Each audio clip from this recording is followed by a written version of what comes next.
अस्सलाम वालेकुम dear students, this is Awais Ashraf और आज हम बेटा अपना जो प्रीवियस आर्टिकल कूलम्स लॉ जिसका हमने केस फर्स्ट को स्टडी किया था, हम आज उसी को ही आगे लेके चल रहे हैं।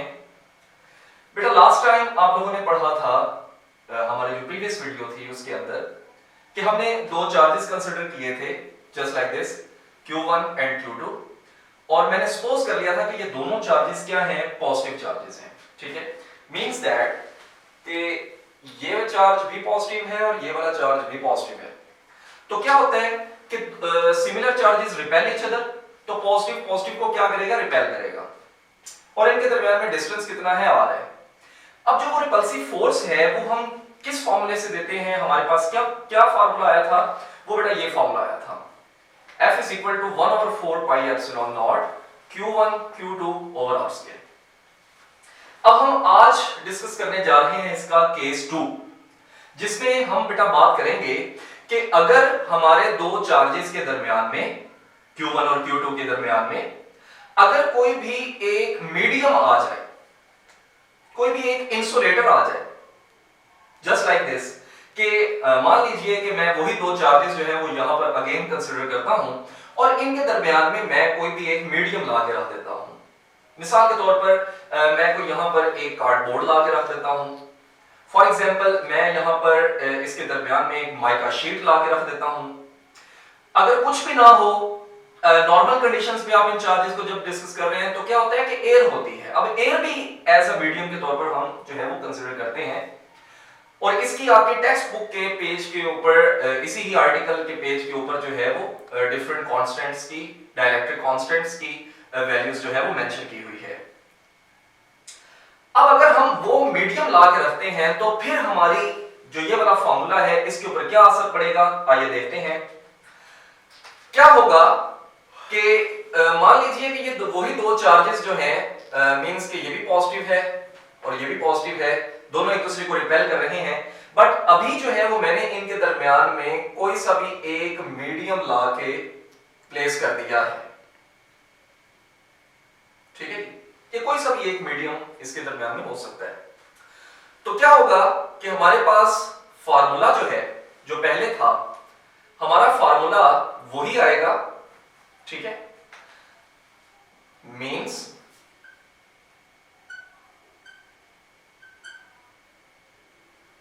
ठीक है, बाकी सारा कुछ जो है वो वही आएगा, सिर्फ यहां पर एक फैक्टर की जो है वो एडिशन होगी, और वो फैक्टर क्या है कि यहां पर मैं क्या लिखूंगा, 1/4 pi epsilon naught, इसके साथ आ जाएगा एप्सिलॉन r। ठीक है, अब यहां पर ये जो फैक्टर मैंने लिखा है एप्सिलॉन r, इसको बेटा बोलते हैं डाइलेक्ट्रिक कांस्टेंट। ठीक है, इससे क्या मुराद होता है, इससे मुराद होता है कि जो आपने मीडियम यहां पर रखा है उसकी क्या वैल्यू है। ये एक कांस्टेंट होता है, ये हर मटेरियल के लिए डिफरेंट होता है। इसको हम बेटा कहते हैं, इसको हम नेम देते हैं कि it is called as relative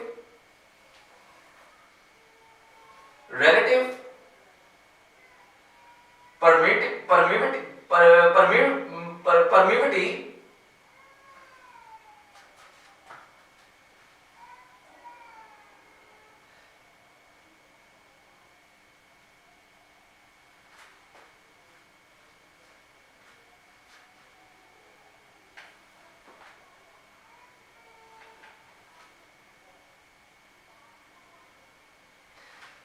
इसको हम क्या नाम देते हैं, रिलेटिव परमिटिविटी ऑफ मीडियम। यानी आपने इन दोनों चार्जेस के दरमियान में जो मीडियम ला के रखा है, उसके आने पे ये दोनों चार्जेस को रिपल्सिव फोर्स लगाने की कितनी इजाजत मिल रही है। ठीक है, परमिटिविटी, परमिटिविटी किस कहां से वर्ड डिराइव हुआ है, परमिशन से। ठीक है, तो इसका मतलब क्या है, इससे मुराद क्या है कि इस मीडियम के आने से अब यहां पर एक जो इंपॉर्टेंट बात जो है वो समझने वाली है, वो क्या है, वो ये है कि बेटा जब हम यहां पर कोई भी चार्जेस के दरमियान में मीडियम ला के रखते हैं, कोई उसके दरमियान में हम कोई एक स्पेस ला, एक वहां पर जो है वो कोई भी हम चीज को प्लेस करते हैं, तो क्या होता है कि ऑब्वियसली इन दोनों चार्जेस के दरमियान में जो लगने वाली फोर्स थी उसके अंदर क्या आएगा, चेंज आएगा। जितना वो पहले एक दूसरे को रिपेल कर रहे थे या अट्रैक्ट कर रहे थे वो उस तरह पहले की तरह नहीं करेंगे। तो बेटा इसको हम क्या नाम देते हैं, रिलेटिव परमिटिविटी ऑफ मीडियम।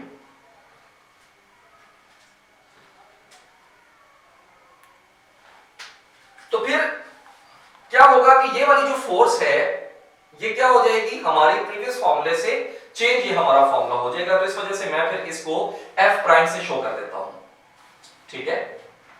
तो हमारे पास ये फार्मूला क्या बन जाएगा, F prime which is equal to 1 over epsilon R को मैं सेपरेट कर देता हूं,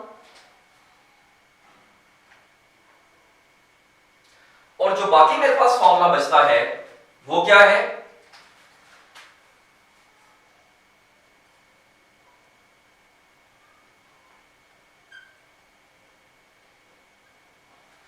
तो बेटा मेरे पास जो बाकी फार्मूला बचता है वो कुछ ये वाला है। अब अगर आप इसको गौर से देखें तो यहां पर बेटा ये इतनी वैल्यू जो है ये किसकी है, अगर आप इसको गौर से देखते हैं तो ये जो मैंने यहां पर ब्रैकेट में लिखा है ये बेटा एग्जैक्टली वही वैल्यू है जो यहां पर फोर्स की है, यानी ये उस फॉर्मूले की वैल्यू है जो कि चार्जेस के दरमियान में जब मीडियम मौजूद नहीं था, जिसको हमने एफ से शो किया हुआ था। तो ये हमारा फार्मूला लास्ट में क्या बन जाएगा, F prime which is equals to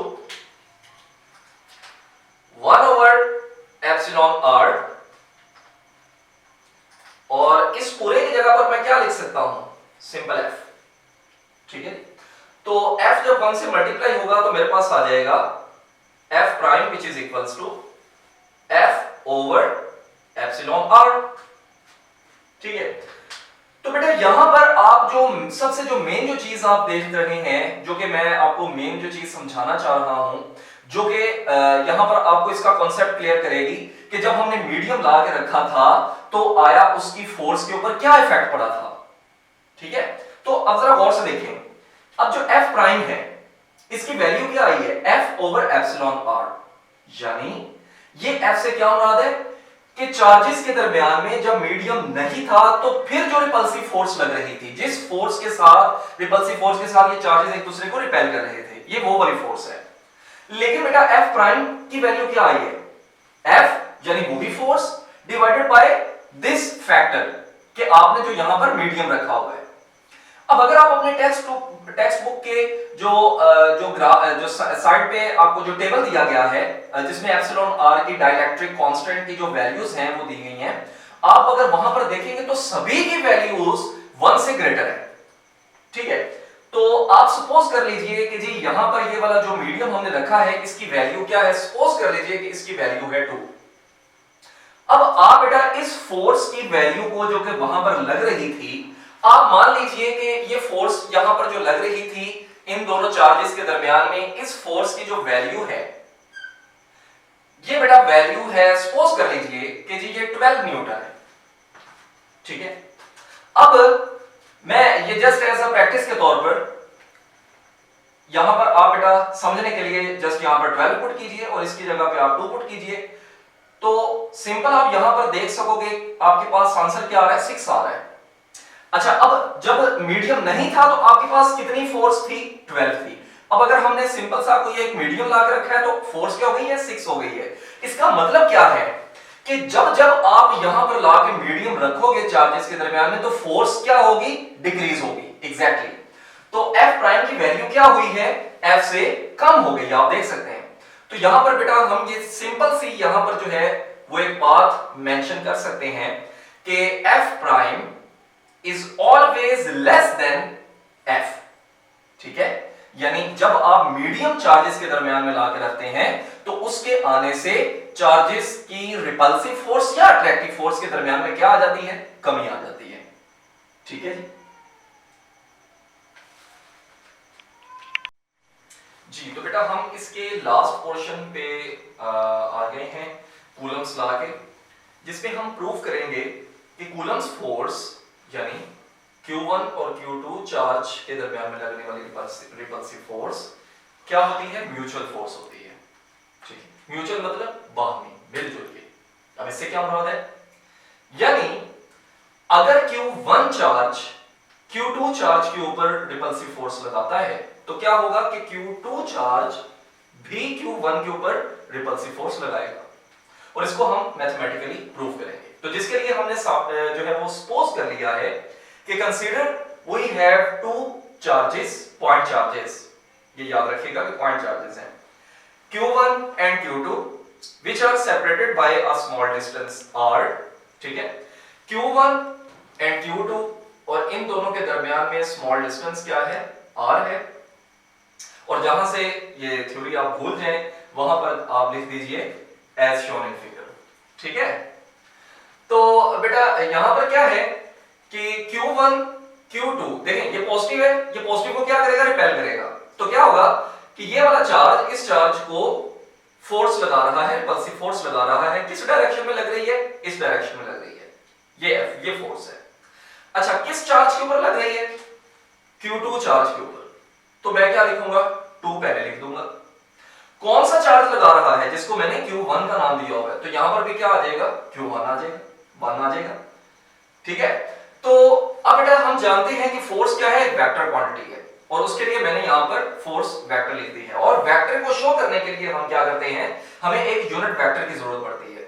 और यहां पर आप बिल्कुल नीचे देख सकते हैं कि यूनिट वेक्टर मैंने बनाया हुआ है, और यूनिट वेक्टर की वही डायरेक्शन होती है जिस तरफ आपके वेक्टर की डायरेक्शन है, और यूनिट वेक्टर की मैग्नीट्यूड क्या होती है, 1 होती है, जो कि आपने फर्स्ट ईयर के अंदर ऑलरेडी डिस्कस किया हुआ है। तो बेटा यहां पर जो वैल्यू फोर्स की होती है वही यूनिट वेक्टर की होती है, तो मैंने उसको भी उसी के साथ ही शो कर दिया है। अब हमने इस फोर्स की वैल्यू निकालनी है, तो बेटा क्या होगा, आप यहां पर देखोगे कि फोर्स जो है जिसको हमने क्या नाम दिया है F21 का, वो किसके बराबर आएगी, कूलम्स लॉ अप्लाई करेंगे, वही जो कि हम पीछे पढ़ते आ रहे हैं, F is equal to 1/4 pi epsilon naught। अच्छा और एक इंपॉर्टेंट बात बेटा, ये इन दोनों चार्जेस के दरमियान में मैंने मीडियम कंसीडर नहीं किया हुआ है, इनके दरमियान में क्या है, वैक्यूम है, ठीक है, इन वैक्यूम। तो मेरे पास क्या आ जाएगा, Q1 Q2 दोनों चार्जेस की मैग्नीट्यूड, उनका प्रोडक्ट डिवाइडेड बाय डिस्टेंस का स्क्वायर। और क्योंकि ये वेक्टर पॉइंट हम इस फोर्स को किस में ले रहे हैं, वेक्टर फॉर्म में ले रहे हैं, तो हमें यहां पर बेटा क्या लिखना पड़ेगा, यूनिट वेक्टर भी, जिसको हम R21 से शो करेंगे। ओके अब बेटा क्या होता है कि हम देखते हैं कि जी अगर Q1 चार्ज ने इसके ऊपर फोर्स लगाई है, तो क्या होता है कि Q2 चार्ज भी उसको उतनी ही फोर्स के साथ क्या करता है, रिपेल करता है। तो हम अगेन यहां पर कंसीडर करते हैं कि हमारे पास वही Q1 चार्ज है पॉजिटिव, और अगेन यहां पर हमारे पास वही Q2 चार्ज है पॉजिटिव, ठीक है। उनके दरमियान में वही स्मॉल डिस्टेंस है जिसको मैं किससे शो कर रहा हूं, R से शो कर रहा हूं। और अब ये Q2 चार्ज इसके ऊपर फोर्स लगा रहा है, रिपल्सिव फोर्स, जिसकी डायरेक्शन क्या होगी बेटा, ये वाली आ जाएगी। और इस फोर्स को मैं क्या नाम दूंगा, F फोर्स। देखिए किस चार्ज के ऊपर रिपल्सिव फोर्स लग रही है, Q1 के ऊपर, तो मैं यहां पर पहले क्या लिखूंगा, 1।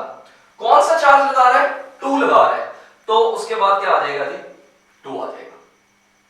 ओके अब बेटा हमने ये वाली फोर्स कैलकुलेट करनी है, और हाँ ऑब्वियसली अब पहले इसका यूनिट वेक्टर की डायरेक्शन ये थी, तो इसके यूनिट वेक्टर की डायरेक्शन क्या हो जाएगी, ये हो जाएगी R12 यूनिट वेक्टर। ओके तो बेटा अब आपके पास आ जाएगा F12 in vector form is equals to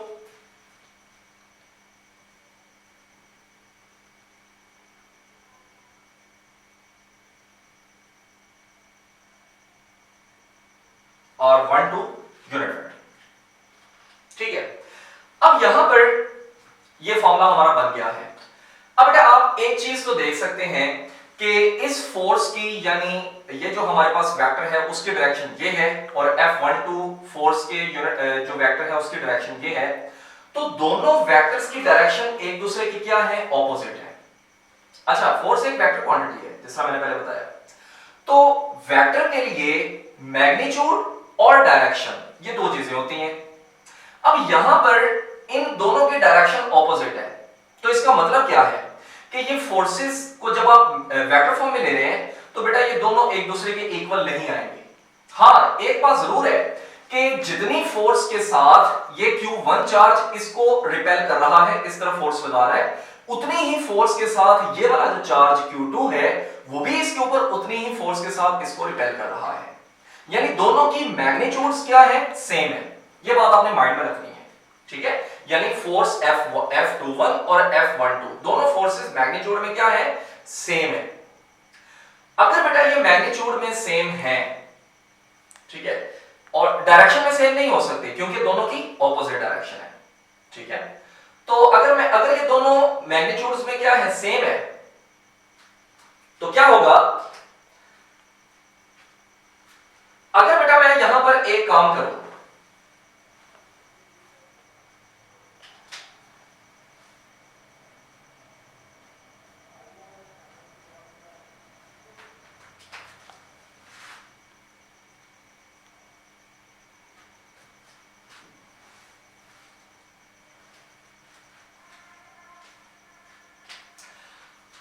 अगर बेटा मैं यहां पर देखूं तो मेरे पास ये जो यूनिट वेक्टर है R21, ये वाला और ये वाला यूनिट वेक्टर, इन दोनों यूनिट वेक्टर्स की मैग्नीट्यूड क्या है बेटा, सेम है। क्योंकि यूनिट वेक्टर की हम डेफिनेशन क्या पढ़ते हैं कि ऐसा वेक्टर जिसकी मैग्नीट्यूड क्या हो, 1 हो। तो ये भी यूनिट वेक्टर है, ये भी यूनिट वेक्टर है, दोनों की मैग्नीट्यूड तो सेम है, हाँ डायरेक्शन उल्टे है। अच्छा, मैं अब आपके सामने सिर्फ इनके यूनिट वेक्टर्स को कंसीडर कर रहा हूं। अब बेटा यहां पर आप देख सकते हैं कि ये वाला जो यूनिट वेक्टर है जिसको मैंने क्या कहा हुआ है, R21, और जो ये वाला यूनिट वेक्टर है जिसको मैंने क्या कहा हुआ है, R12, दोनों की डायरेक्शन ऑपोजिट है। अगर मैं एक काम करता हूं कि मैं बेटा इस यूनिट वेक्टर को नेगेटिव के साथ मल्टीप्लाई कर देता हूं, ठीक है, तो क्या होगा कि आपके पास इसकी मैग्नीट्यूड सेम रहेगी, जबकि इस यूनिट वेक्टर की डायरेक्शन क्या हो जाएगी, उल्ट हो जाएगी, ठीक है। यानी मैं क्या करता हूं कि मैं इस यूनिट वेक्टर को नेगेटिव के साथ मल्टीप्लाई कर देता हूं। आप लोगों ने इससे प्रीवियस वेक्टर्स के चैप्टर के अंदर ये चीज पढ़ी हुई है कि अगर किसी भी हम वेक्टर को नेगेटिव बनाएं तो जस्ट उसकी डायरेक्शन क्या हो जाती है, चेंज हो जाती है, मैग्नीट्यूड पर कोई भी असर नहीं पड़ता। तो अगर बेटा मैं क्या करता हूं कि इसको नेगेटिव के साथ मल्टीप्लाई कर देता हूं तो मेरे पास यही वाला जो वेक्टर है उसकी डायरेक्शन क्या हो जाएगी, चेंज हो जाएगी। यानी पहले अगर इसकी डायरेक्शन ये है तो इसकी डायरेक्शन क्या हो जाएगी, उल्ट हो जाएगी। यानी ये आपके पास बेटा कुछ इस तरह आ जाएगा,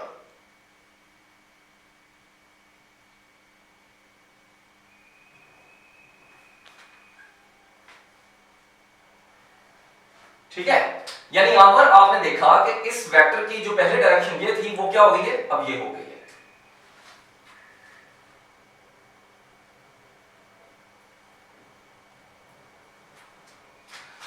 तो बेटा मेरे पास जो यूनिट वेक्टर था R12 वो क्या हो जाएगा, R12 वो ये आ जाएगा, लेकिन साथ में मुझे क्या लिखना पड़ेगा, माइनस, ठीक है। तो इसका मतलब है यहां पर आप देख सकते हैं कि दोनों यूनिट वेक्टर्स जो थे ये दोनों आपस में एक दूसरे के इक्वल तो हो सकते हैं, लेकिन कब, जब मैं एक यूनिट वेक्टर के साथ माइनस के साथ क्या कर दूं, मल्टीप्लाई कर दूं।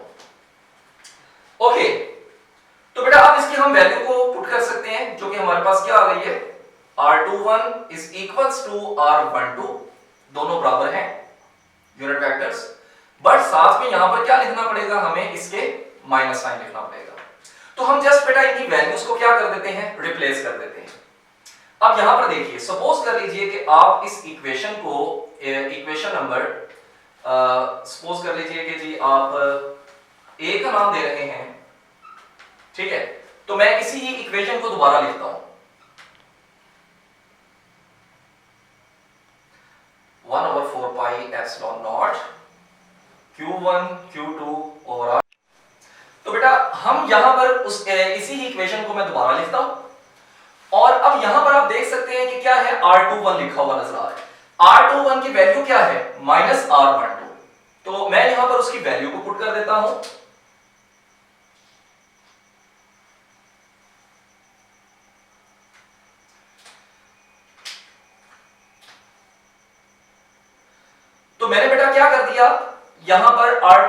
था उसकी वैल्यू पुट कर दी तो मेरे पास आ जाएगा -r12 यूनिट वेक्टर।